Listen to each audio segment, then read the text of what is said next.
Thomas the Train, Wooden Railway, one last spin on the turntable. Well, well, well, Sir Topham Hatt, the owner of the railway, so nice to see you. It's been a while, hasn't it? You've surely aged and gained a little weight, too. But anyways, I'm not here for you. I'm here for the engines that you took of mine.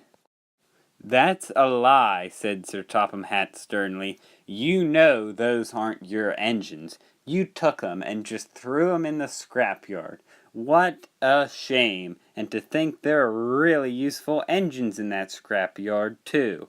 And so I was just helping them and giving them a chance to get back on the rails and what they deserve. Whatever, said P.T. Boomer. Hat, you'll never know how to properly run a railway and have engines like you. Why, in fact, I have an example. You know your tank engine, Billy? Well, now he is with us on the Diesel Alliance. You see, he realized that Sodor was a waste of time, so he came to Boomsdale and we welcomed him in with open arms. That's right, said Billy. I was tired of being that silly tank engine that just takes the trains that no one else wants to, because apparently Billy wants to. No, I never wanted to take the stupid trains.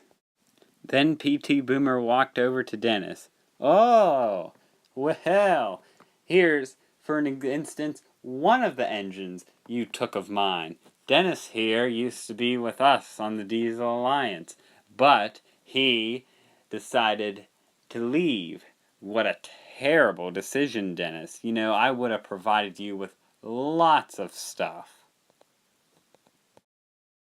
Yeah, right, said Dennis. And if I wouldn't follow your orders, you would have given me a whole lot, like you did with those engines that you put in the scrapyard just to leave there to rust. Who the heck is this? Said P.T. Boomer. Why, you look like you belong in a museum, or better yet, a scrapyard, laughed P.T. Boomer.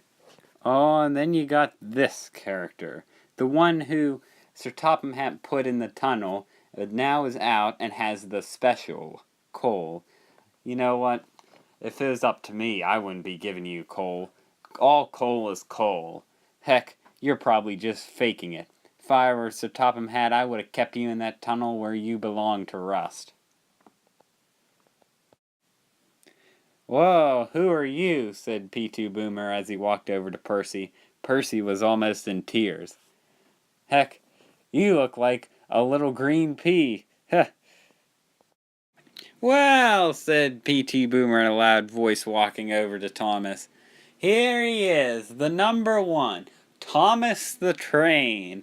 Wow, I remember a long time ago when you were shunning trucks in the yard the last time I was on this railway, and when you overthrew my alliance a month ago when I was here. Well, good to see you again. Or not really. I don't know why you're the number one. I think you're just a stupid little tank engine. But nice to see you. Well, look who this is. The two big loudmouths of the turntable. James and... Wait a second. You're Gordon, right? One of the youngest one of the Scotsman brothers. Oh my goodness. You know, you could never hold your standards up to your older brother, the Flying Scotsman. Huh, I'm surprised he's not here trying to stop me right now. Well, Gordon, I see you're the weakest of the brothers. Hold on here. Arsdale, he said as he read off Mike's tender. Well, said P.T. Boomer, you don't belong in this railway. What the heck are you doing here? Oh, wait, you were the one who discovered Fergus's whereabouts. Huh. If you never came there, none of this would be happening, so it's all your fault. Last but not least, Fergus. Huh. The one that we captured. You should have been scrapped a whole long time ago. Just then an engine that looked like Thomas puffed in. "Well, it's about time you show up," said P.T. Boomer, a little annoyed. "I'd like you guys to meet my newest creation, a second Thomas. Now this Thomas works for me and is on our side. Well, I'm glad everyone's now finally here. We can start. Oh, you probably all want to know what's behind me covered up on the turntable here. Well, I'll show you. This is a whole cargo car full of many blasters. Now, unfortunately for one of you, this is going to be your fate." Then P.T. Boomer jumped aside and gave the turntable a huge spin. The turntable spun around for a good 60 seconds. Laughed P.T. Boomer. "Huh, to think, Sir Topham Hatt, you got lucky it isn't you. Heck, I would have seen all this tub of lard flying everywhere. But it is who it is." P.T. Boomer then gave the car a giant shove and engine parts flew everywhere.